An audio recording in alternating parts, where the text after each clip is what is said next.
Hey guys, Thomas Siller Jr. here, aka Mustached. I'm here to review the movie Dora, the Explorer, and the Lost City of Gold. So, I've heard about this movie for quite a while. There have been previous jokes about how Dora was going to be an overaction oriented movie with exploration and guns and all that stuff. Uh, Suffice it to say that obviously that is not the route that Nickelodeon would go in. Uh, but they were prompted to make a live action Dora the Explorer still, and her being a little bit more grown up. However, as the movie starts, we actually see Dora as a younger child, as she would have been probably akin to the show, and her cousin Diego playing around with their imaginations, and that's what leads to the whole map being creative, as well as her backpack, and so on and so forth. And of course, there's always Swiper the fox.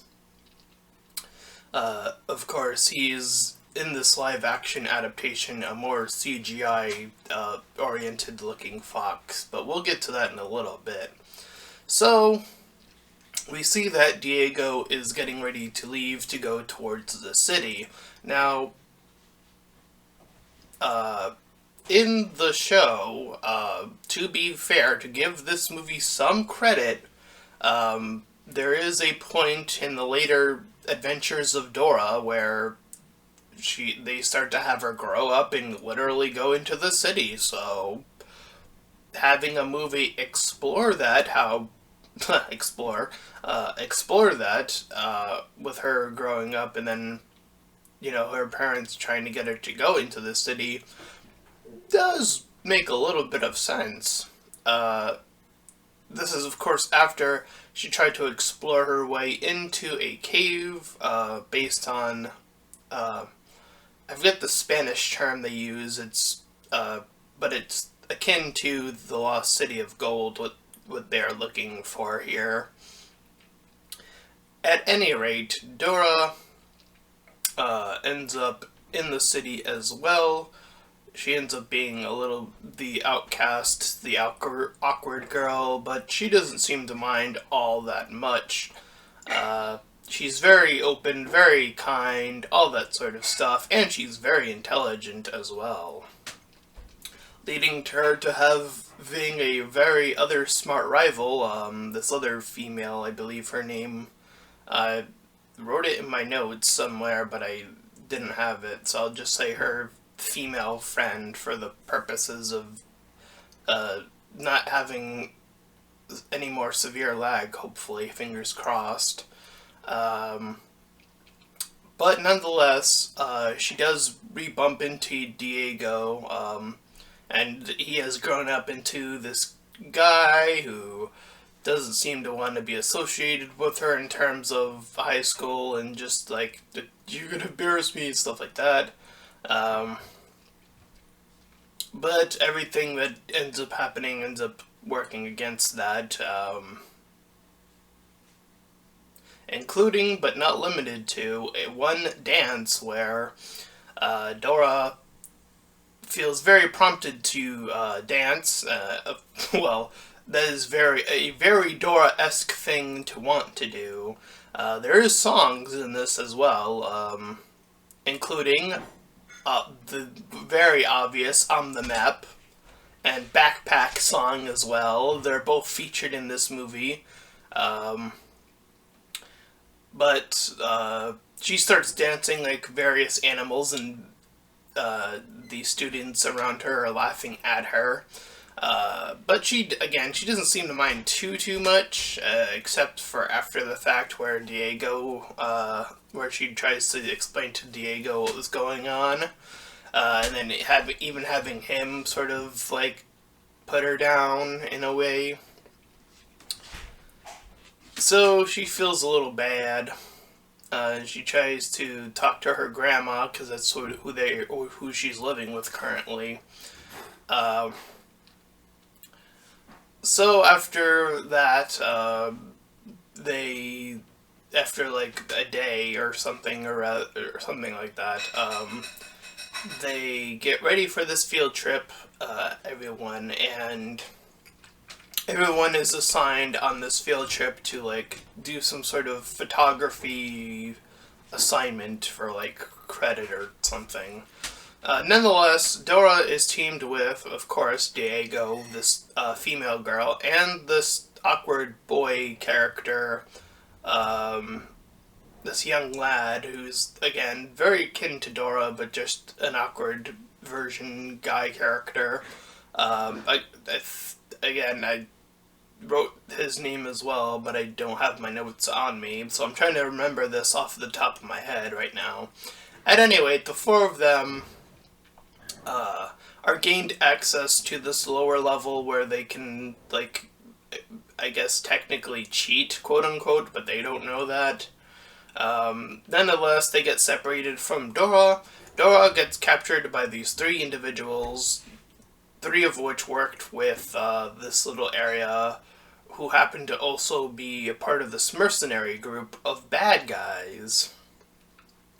So Dora and friends get captured, and they are brought to this area, this little camp, where we see the various bad guys for a brief moment as they are traveling.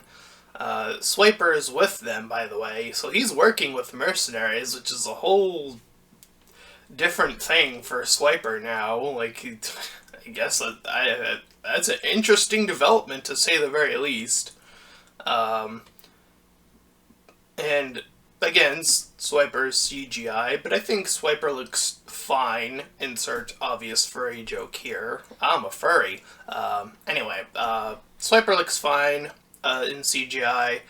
Boots, I'll get to this now. Boots does look a little bit more creepy. I think it's the eyes. And like, there's this one moment where Boots is just like staring at Dora for a elongated period of time, and it just looks a little bit too creepy.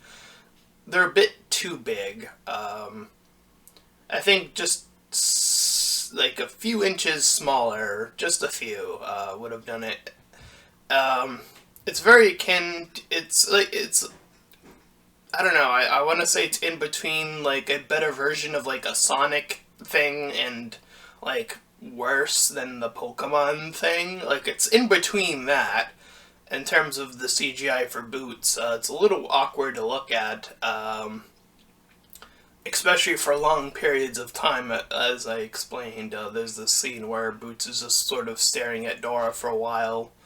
But I'll talk about that some more later. Anyways, the four of them get saved by this other guy, this teacher guy, who claims to know Dora's parents, and they seem to trust him. So they go along with him for a while, deeper into the forest, and they're trying to look for the City of Gold. The reason they are not prompting to go to the police is that the teacher claims that, well, they're in the forest, and that gaining access to a phone or anything like that would probably be too difficult where they are now currently. So they figure the best way to just go about doing this is saving Dora's parents. So they decide to agree to do that. So they go in, and they travel for a while, and this is where some banter between Dora and friends start to happen a little bit more here. So yeah, you know, there's some of that going on. And I don't remember like a lot of the adventure in the middle to endish portion, but there is this one part that does stand out. The Pooh song. And no, I'm not joking. So, the girl needs to poo. Literally. And I mean literally. So Dora goes ahead and starts to sing about the Pooh song, where she's digging a hole in the forest so that this young lady can poo. So they do that, or she does that anyway. And while that's going on, now there are darts being flung their way. So she manages to finish up, and then they end up getting like chased. There's like this other song about like not losing hope in there in the middle-ish area. I forget when it happens, but yeah. Anyway, so they end up like getting chased, uh, and then they they're running and stuff, and they end up. I forget what happens next. Immediately after that fact either. They run into this old lady who's like in the middle of nowhere, or I think they split up after the fact of meeting this character who tells them that there's a way home for them. So the group splits up. Yeah, it's after. The group splits up. The two new kids like go off. They veer off to wherever the city is potentially, and Dora, Diego, and the teacher guy go ahead to like the city of gold. So they end up traveling through this like plant area. There are these big CGI plants, and Dora tells them not to touch anything. They almost make their way all the way through. The teacher guy celebrates a bit too early, touches one of the plants, and they start hallucinating. And this is probably the most bizarre part of the movie, or most interesting or most puzzling part of the movie. The hallucination ends up being they turn into the animated characters. So Dora ends up going back to being classic animated Dora. Diego, same thing. We get a animated version of the teacher. We see them exploring in a modified but still sort of classic style of Dora. As they're sort of traveling in this hallucinated state, they end up running into the other two who are now also animated in this style. So they end up going through some animated adventure with them, but the hallucinage does end up wearing off, which ends the animated part of the movie. And I always been a I think I'm starting to understand why, but I do kind of always have that back of the head feeling of I do kind of wish they were able to just animate the entire thing. This is the same exact thing that ended up happening in Pokemon Detective Pikachu, for me anyways, where the credits were rolling and then it showed everyone in the animated style, and I was like, oh, they could have just did the whole movie like that.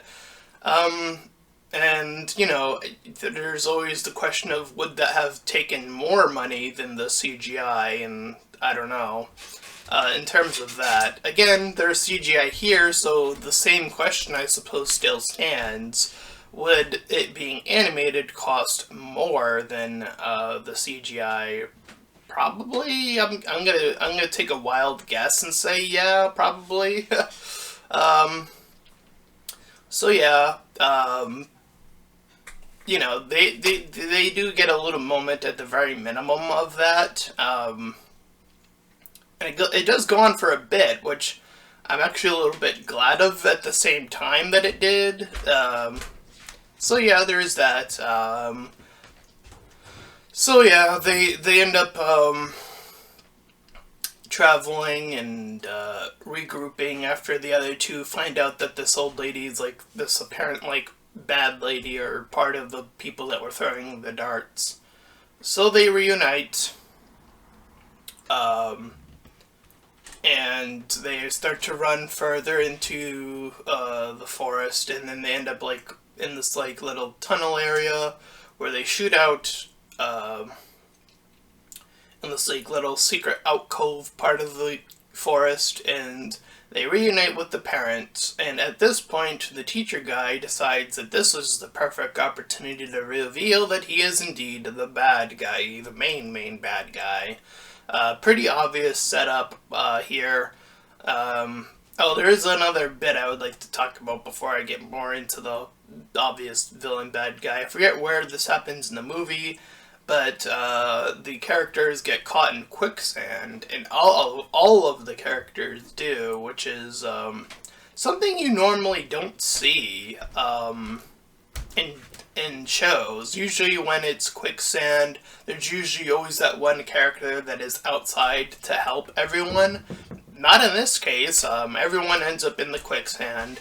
So Dora explains that if you distribute your weight backwards into the quicksand and you push your feet upward as if you were swimming or that way, you can kick your way out, and that's exactly what she does. I honestly don't know if that's a thing you can do. Obviously, I'm not professionalized in quicksand and how that all works, but I don't know. But I was like, okay, sure.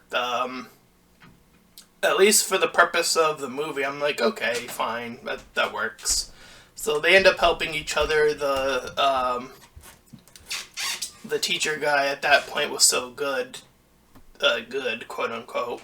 But he ends up like sinking all the way. They end up like finding like an underground area where his feet are sticking out. There's like this mini joke throughout the movie, by the way, of Dora speaking to the audience, the fourth wall, as it is known to be. Of course, this is very akin to the original show, where she would constantly talk to the audience. So they do have that featured in this movie as well, and they treat it as like it's like some sort of condition that she just sort of does it at random intervals. So yeah, she does that throughout the movie a bit.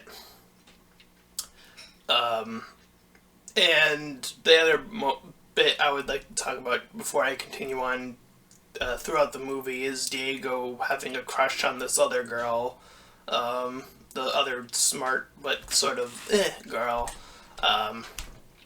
So there's also that going on in the movie. There's not too much development, but you know, it's like whatever. So anyways, back to the bad guy being the bad guy. So he prompts Dora and the others to continue on to not just find, but solve the lost city of gold. So the four of them are shoved in, and they get into the temple, and they do some puzzling to make their way deeper inside through all the tough stuff. So it's just them for a bit, solving various, like, 2 different puzzles here. Well, 3, I guess. And they make their way to what seems to be the answer. There's all this gold and stuff, and it does look like they could just take it. However, Dora explains that this is indeed the final puzzle. So the bad guy returns, and he thinks he knows the answer to the final puzzle. So he drops in some gold into like the mechanism, and this causes the platform beneath him to like fall, and then he like is clutching to life. So he failed, and all the people that were shooting at them earlier come back, and the old lady does as well, and then magically transforms into this younger woman. I don't know, but that's what happens. So at any rate, I guess they tell her to something akin to solve the puzzle. So she makes her way around. Dora does by herself. She grabs some water, puts it in, and that ends up being the answer to the riddle. So the other guys help the bad guy up. They capture him. Dora and a company of friends make their way in. They see the ultimate gold prize. But Swiper returns after being told not to swipe already once. He's told not to swipe a second time at this point in the movie. So he goes on, he takes the big golden thing, and that causes the place to fall apart. So they're trying to make their way out, and it seems like they're not going to make it, but Dora outwits Swiper a second time, puts the display back. That allows them to escape with their lives, but, you know, they explored the cave, so that's what their intention was. They weren't there to steal or take the gold. They were there to just explore with their eyeballs. So that is considered to them a mission accomplished. So, Diego gets to kiss the girl, or the girl kisses Diego, I should say, since that's how it goes after the fact. And there's this whole joke with them as well, as every time they're connecting, at any point in the movie, Dora's just staring at them like, ah, shipping! Well, she doesn't actually say shipping, but, you know, essentially that's very much what she does with her silence and happy stare. So anyways, the four of them reunite with their parents. Dora explains to the parents, as they want her now to explore with them, that she feels like she wants to explore, quote-unquote, the city and the inhabitants of said city. So, she joins her friends, and that's where the movie ends, and then you get the little, the end credit scene of, like, you know, they go back to a dance party, and then they're doing their little animal dance, and it's all four of them now that are doing it. And everyone eventually joins in, and everyone's all celebrating and dancing. During this little dance scene, this where the credits are rolling, we see that Swiper is trying to go at it again, where the parents got a hold of, like, the golden thing somehow, question mark? I'm not sure how that ended up happening, but nonetheless, Swiper tries to go at it again a third time. Also conveniently, they say Swiper no swiping, and you know what that means. He has to go, "Aw, man!" I don't know. That's my best Swiper impersonation. I hope that was pretty good. His pitch is a little bit high, but, you know, I tried my best.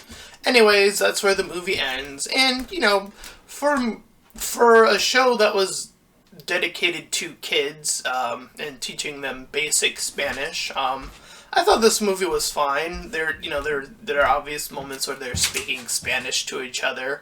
They say simple terms of, like, brother, sister, grandma.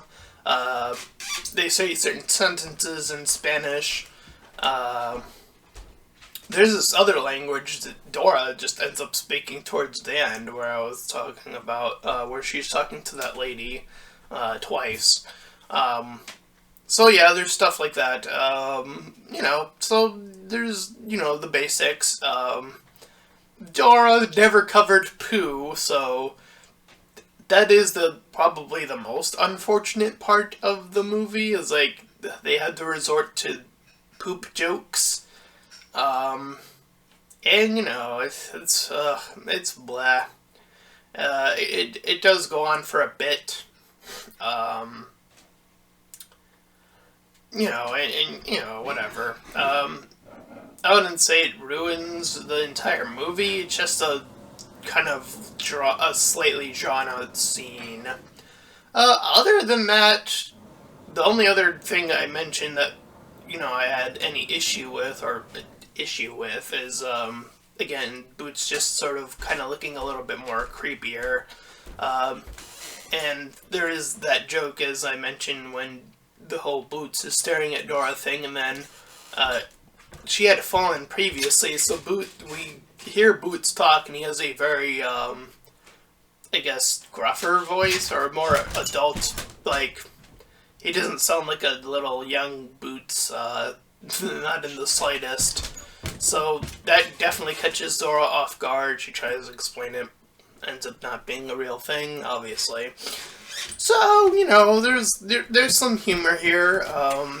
There's some humor that does work. The fourth wall breaking of Dora. Dora's very literal attitude towards things ends in some pretty good comical moments, I will say. And yeah, her exploring the city, does make sense in terms of where the show was going, because that's where they ended up going, is they ended up starting to have Dora in the city, so this movie, again, in terms of that, does kind of make a little bit of sense. And yeah, so, everyone was mocking this movie and like saying, oh, how they were gonna go all extreme and, it was gonna be bad. And you know what? It was fine. It was totally, totally fine for what it was meant to be. And you know what? It was fine. I enjoyed it. I'd give it a 6 out of 10, in fact. I could have done without the poo joke, obviously. I think the show could have, or the movie, I should say, could have handled that, but whatever. I think Boots' design, since we do see him quite a bit, not too much, but there's that one scene, again, very elongated. I think Boots' design kind of does have a little bit of a creepiness factor to it. But again, it's not too bad. I wouldn't say it had to do a redesign, but whatever. I would have preferred it, but whatever. It's not the worst. It's not Sonic the Hedgehog original design for the thing, bad design. It's not that bad. So yeah, that was Dora, the Lost City of Gold. And if you enjoyed my review, then please feel free to like, comment, and subscribe. Also, make sure to check out the links in the description. One will head over to my Discord server, the other to my Patreon page. Any donations are greatly appreciated. And until next time, everyone, bye-bye.